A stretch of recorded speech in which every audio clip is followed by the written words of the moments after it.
تمنا مختصر سی ہے مگر تمہید ہے طولانی. بات تو مختصر کرنی تھی اور کرنی ہے لیکن تمہید لمبی ہو گئی. 1 سال پہلے اس وقت میں اپنے بیٹے کی میت کو اٹھا رہا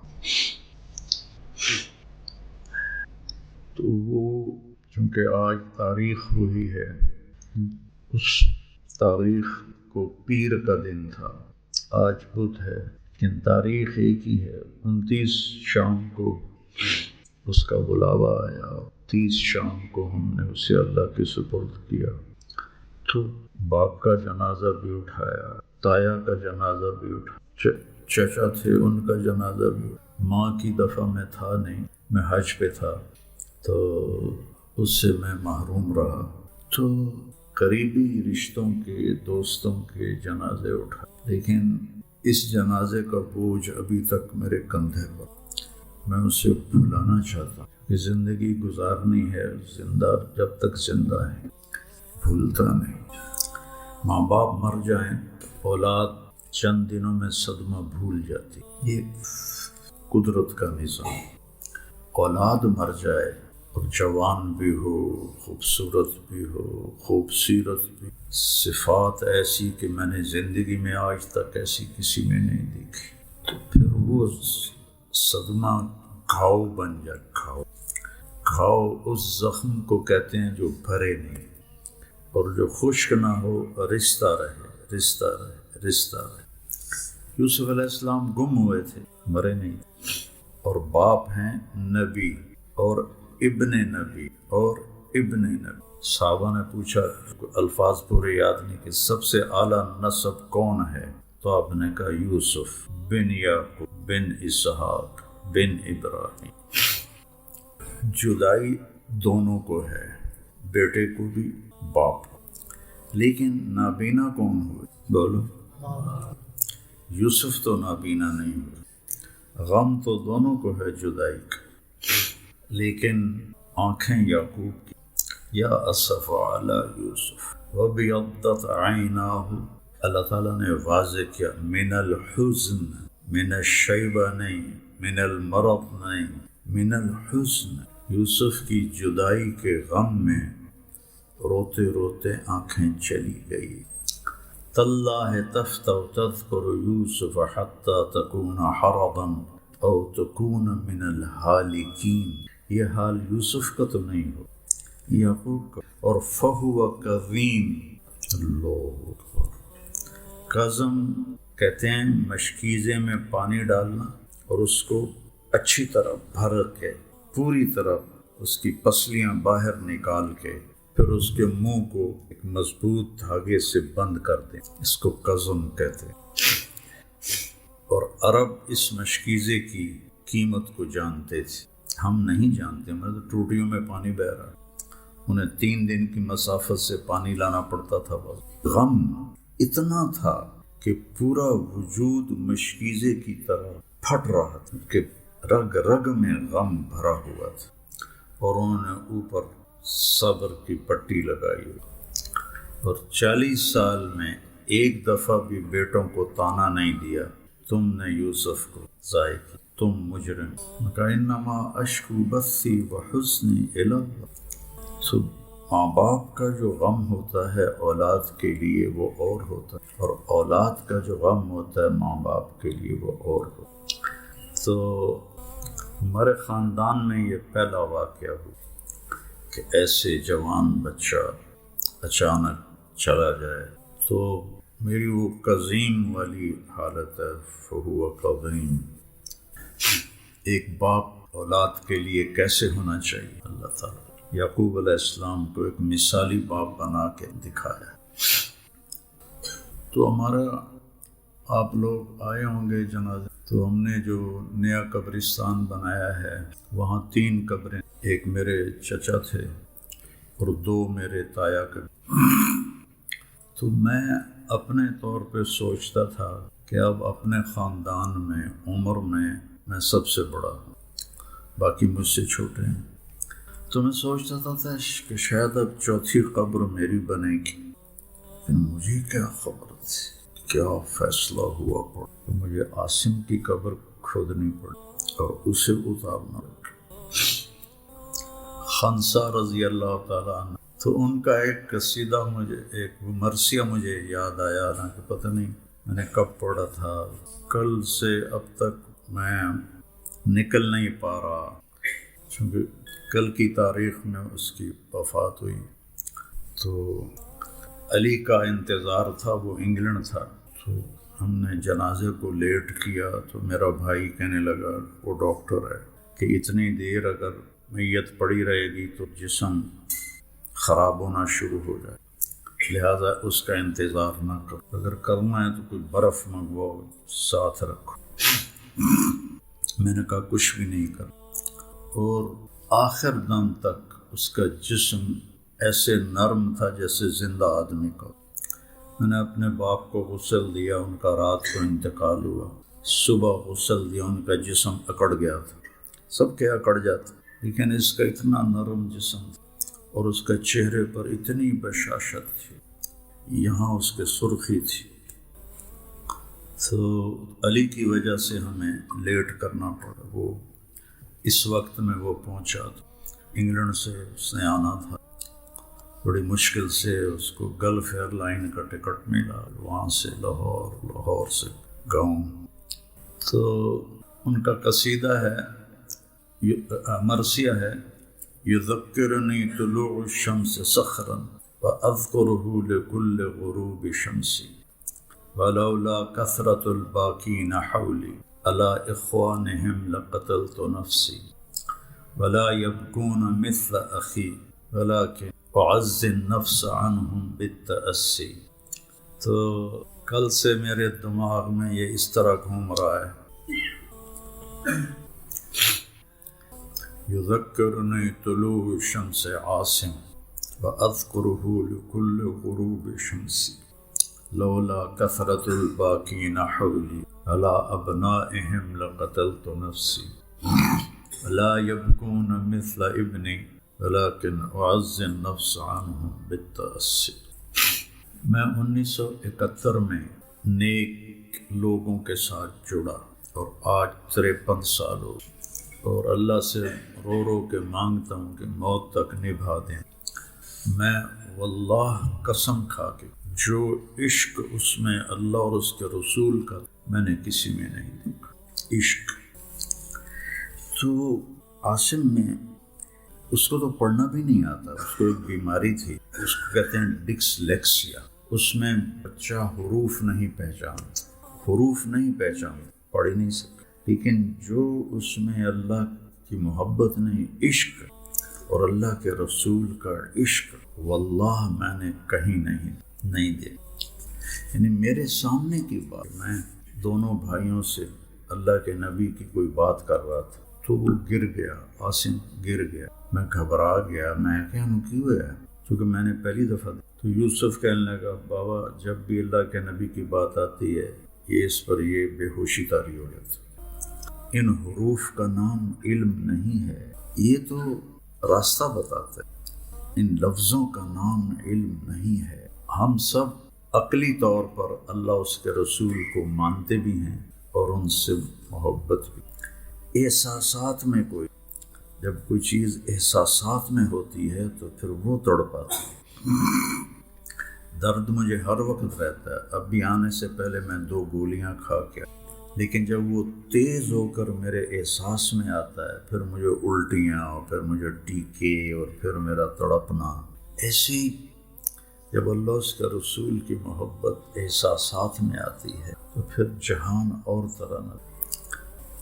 تو میں نے اس میں اللہ اس کے رسول کا عشق دیکھا، اور پھر عجب بات ہے بیٹا، وہ کہتا تھا، بابا جیسے آپ لوگوں کو موت سے ڈر لگتا ہے، مجھے اس زندگی سے ڈر، جیسے آپ موت کو ناپسند کرتے، میں موت سے محبت کر۔ 25 سال کی عمر میں اس نے، جبکہ دنیا کی ہر نعمت، اور پھر وہ یہ کہتا تھا 25 سال کی، اور اب اس نے 2-3 سال سے کہنا کیا تھا میرے اوپر دنیا اللہ نے کھول دی، آپ کو مرنا مشکل ہے، مجھے زندہ رہنا مشکل ہو، یہ رہنے کی جگہ نہیں، اللہ مجھے اس کی حقیقت دکھا چکا۔ اور جب وہ اللہ کو بولتا تھا، یقین مانو دل پھٹنے کو، کہ وہ اللہ کے نبی کو بولتا تھا دل پھٹنے کو، کہ گلستان کالونی سے چلے اور پرانا راستہ تھا گوجرا اور ٹوبا ٹیک سنگھ اور رجانا اور پیر محل، سندیلیاں والی، عبدالحکیم گاؤں، 3 گھنٹے تو نماز کی کوئی بات، اس نے نماز پہ بولنا شروع،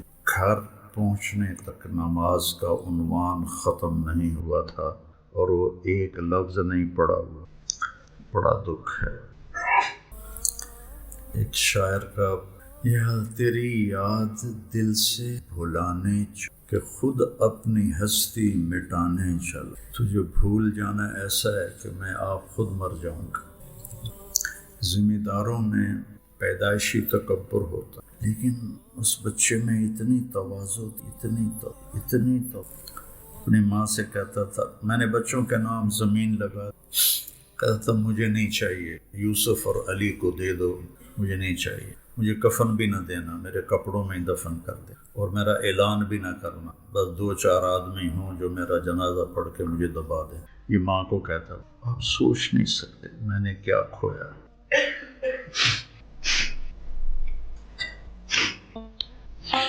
اور بھی دکھ ہیں زمانے میں محبت کے سوا، راحتیں اور بھی ہیں وصل راحت کے سوا، تو الفاظ ہے جیسے تم نشان منزل تک منزل بھی ایسے ہے جیسے تم دیکھو فیصل آباد 100 کلومیٹر اور آگے تیر کا نشان۔ یہ ساری کتابیں نشان منزل کا پتہ بتاتی، منزل تک نہیں پہنچ۔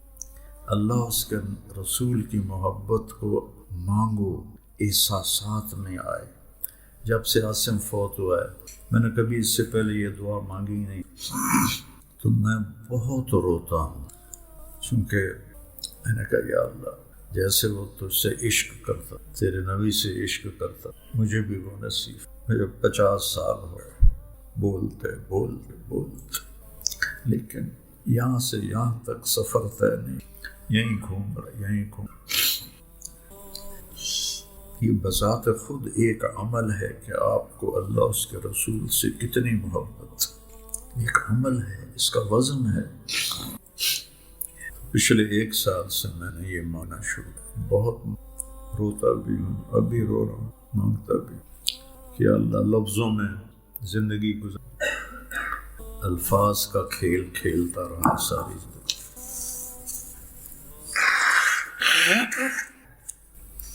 اور جو کیسر نے کہا تھا کذالک الایمان اذا خالطت بشاشتہ القلوب، ایک کافر کے یہ الفاظ بخاری شریف کی بات، جو بشاشت ایمان ہے وہ یہاں آئے۔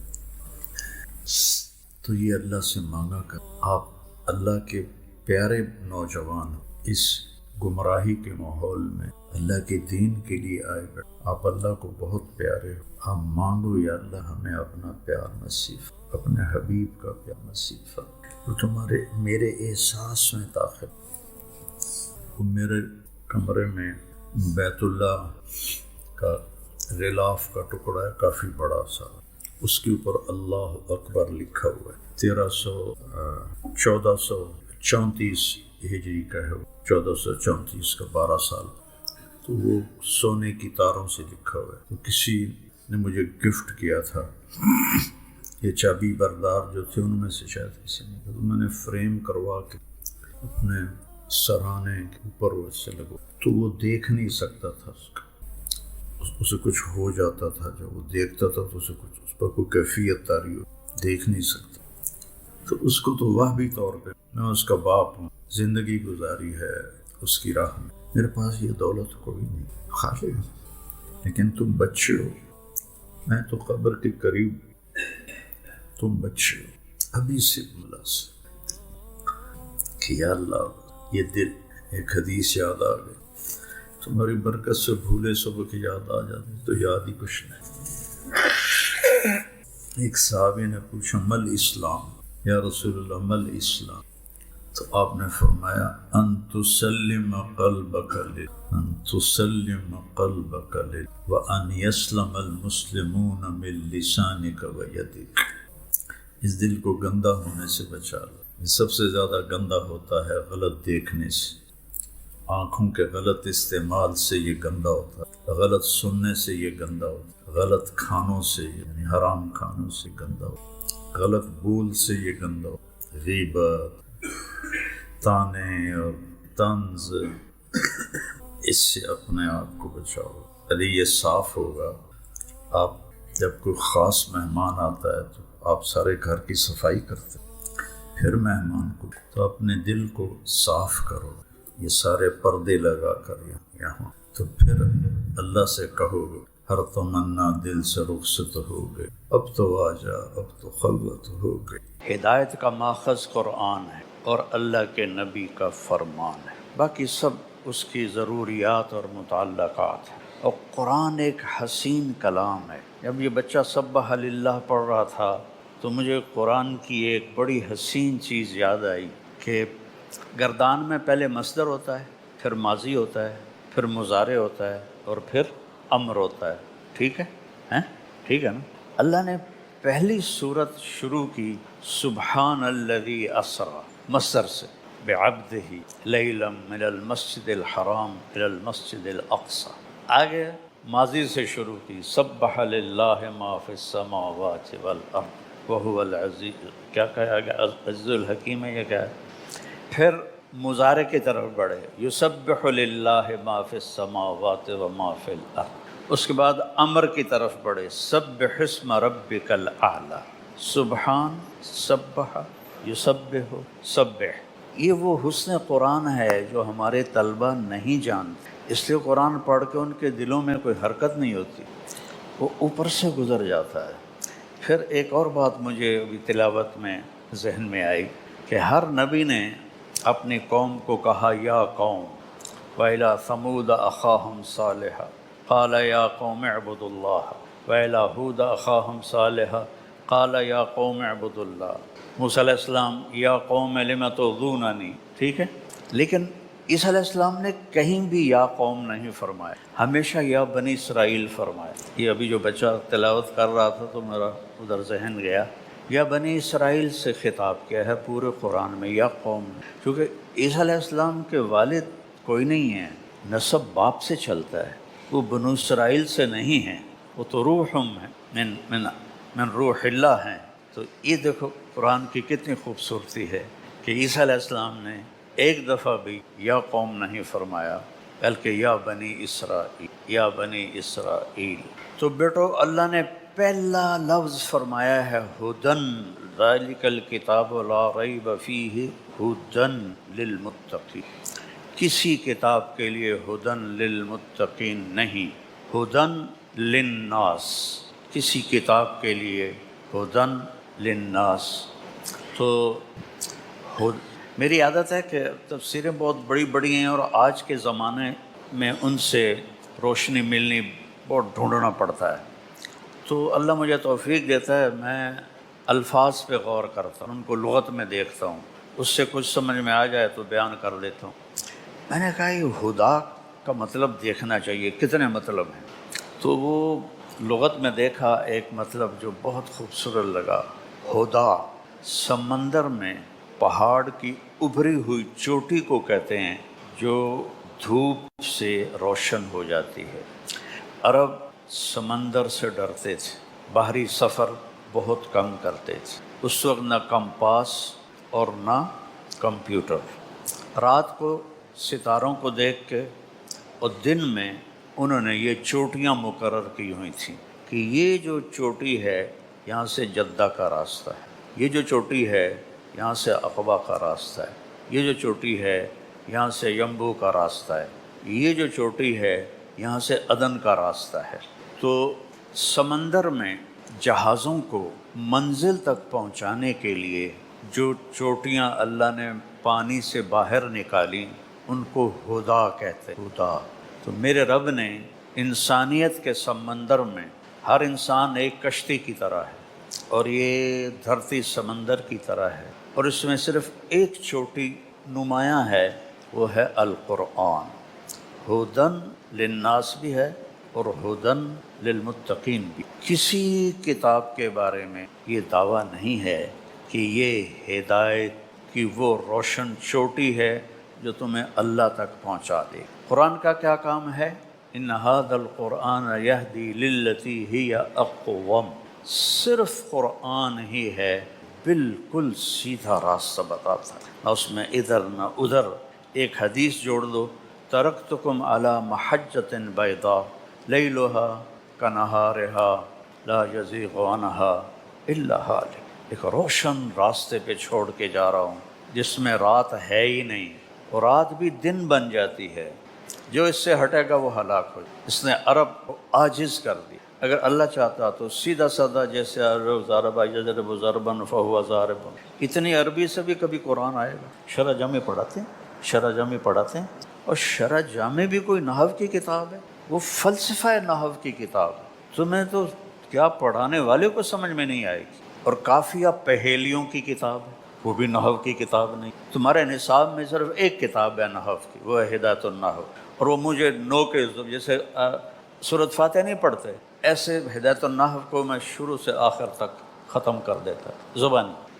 اور میں منطق کے سخت مخالف ہوں، لیکن مرقات مجھے زبانی یاد تھی، اور میں نے اپنے ہاتھوں سے لکھی پوری عربی عبارت اپنے ہاتھوں سے لکھی تھی۔ میں جو بولتا ہوں بصیرت سے بولتا ہوں، میں اس چیز کا قائل نہیں کہ ہم تو جی لکیر کے فقیر ہیں۔ تو پھر مدرسے کی کیا ضرورت ہے اگر آپ لکیر کے فقیر ہیں؟ یہ بھیجا اللہ نے کس لیے دیا ہے؟ سوچنے سمجھنے کے لیے دیا ہے۔ افلا یتدبرون القرآن ام علی قلوب اقفالھا، تدبر کسے کہتے ہیں؟ دبر کمر کو کہتے ہیں۔ پیچھے جو چھپے ہوئے حسن اور بلاغت اور فصاحت کے موتی اور یاقوت اور ہیرے چھپے ہوئے ہیں، وہ تلاش کرو۔ وہ صرف ضربہ ضربہ سے نہیں آئیں گے۔ کافیہ پڑھ لو، آپ کو نحو سے کوئی کسی قسم کا نفع نہیں ہو۔ شرح جامی میں نے اکیلے نے 3 دفعہ دہرائی، 3 دفعہ دہرائی شرح جامی، بیٹھ کے ایک ایک حرف اس کا دہرایا، لیکن مجھے نحو نہیں آئی۔ وہ فلسفہ نحو ہے۔ نحو کیا ہے؟ من للابتداء و الی للانتہاء، نحو ختم ہو گئی۔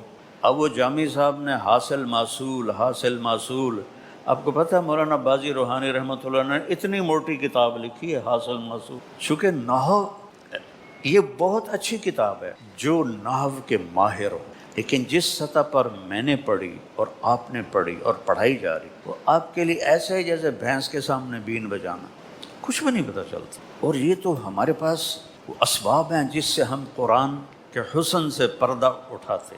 ایک 1940 کے آس پاس کا واقعہ، مصر میں ایک بہت بڑے عالم تھے علامہ ادیب کامل، تو انگلینڈ میں ایک عربی کانفرنس تھی، وہ اس میں تشریف لے گئے۔ وہاں ایک گورا تھا پروفیسر فنکل، وہ عربی کا بہت بڑا ماہر تھا، تو وہ کہنے لگا شیخ ادیب آپ جیسا عربی دان بھی کہتا ہے کہ قرآن اللہ کا کلام ہے۔ تو انہوں نے دلائل نہیں دی، کہنے لگے میں تمہیں ایک قرآن کا مضمون بتاتا ہوں، اس پر 10 جملے تم لکھو اور 10 میں لکھوں گا، پھر میں تمہیں قرآن سے سناؤں گا کہ قرآن کیا کہتا ہے۔ کہا ٹھیک ہے، کہا لکھو جہنم بہت بڑی ہے، اس پر 10 جملے لکھو اور 10 میں بھی لکھتا ہوں۔ ٹیبل پر بیٹھ کے تو علامہ ادیب کامل رحمہ اللہ نے 10 جملے اپنے استعداد کے لکھے، فنکل نے 10 اپنے لکھے، پیپر پہ رکھ لی، میز پہ رکھ لی۔ فرمانے لگے اس سے بہتر لکھ سکتے ہو؟ اس نے کہا نہیں۔ فرمایا میں بھی نہیں لکھ سکتا، اب تمہیں قرآن سے سناؤں قرآن کیا کہتا ہے؟ میں کہا ہاں۔ کہ قرآن کہتا ہے یوم نقول لجہنم حل امتلأت وتقول حل من مزید، تو اس کا ایسے مقل ہاں یہ قرآن ہے؟ کہاں یہ قرآن ہے؟ کہ نہیں، پھر یہ اللہ ہی کا کلام ہے، انسان نہیں کہہ سکتا۔ جہنم بہت بڑی کو صرف 3 لفظوں، اب میں تمہیں کیسے بتاؤں کہ اس میں کیا چھپا ہوا ہے؟ 3 لفظوں میں حل من مزید، اس کی وسعت اور لامحدود ہونے کو بیان کر دیا۔ انہوں نے 10 جملے لکھے، میرے اللہ نے 3 لفظوں میں حل من مزید، اور اس کو جہنم تو بولتی نہیں ہے، وہ تو بے زبان ہے. اس کو کہتے ہیں محاکات. بلاغت کا یہ قاعدہ ہے محاکات، حکایت سے ہے، کسی بات کو اس طرح پیش کرنا کہ وہ تصویر بن کے سامنے آ جائے، اس کو محاکات کہتے ہیں. تو یہ یہاں اللہ تعالیٰ نے جو بلاغت کا قاعدہ ہے محاکات وہ استعمال کیا ہے کہ جہنم ایسے کھڑی ہوئی ہے جیسے وہ جاندار بھی ہے، اس کی زبان بھی ہے، اور وہ کہہ رہی ہے حل من مزید، حل من مزید. میں اب کیسے اپنا دکھ بیان کروں کہ میرے رب نے کیا خوبصورت قرآن ہمیں دیا، اور ہم فقہ فقہ فقہ فقہ فقہ. پرائیویٹ میں داخل ہوئے، پہلے بہشتی زیور، اس کے بعد جناب منیت المسلی، پھر نور الایضاح، پھر قدوری، پھر کنز، پھر ہدایہ، پھر شرح وقایہ، پھر حسامی، نور الانوار. اتنی کتابیں فقہ کی. فقہ تو ایک قانون ہے. وضو کے 4 فرض ہیں، وہ یہاں حرکت ہوئی ہیں. ان فی الجنت حورا، جنت میں ایک حور ہے، اذا ضحکت سطع نور من صغرہا، وہ مسکرائی اور اس کے ہونٹوں سے نور نکلا، پوری جنت پہ چھا گیا. تو جنتیوں نے کہا واہن لہذا النور، ارے بھائی یہ نور کیسا ہے؟ تو فرشتوں نے کہا ایک حور ہے جو خامند کے سامنے مسکرائی ہے، اس کے دانتوں کا نور ہے جس نے جنت کو روشن کر دیا. اب مزہ آیا؟ تو قانون تو ضرورت کے لیے پڑھا جاتا ہے. تو قانون کی ضرورت ہے کہ ہمیں پتہ ہو ہماری حدود کیا ہیں، ہماری باؤنڈریز کیا ہیں. میرے بچوں، علم تو صرف قرآن ہے.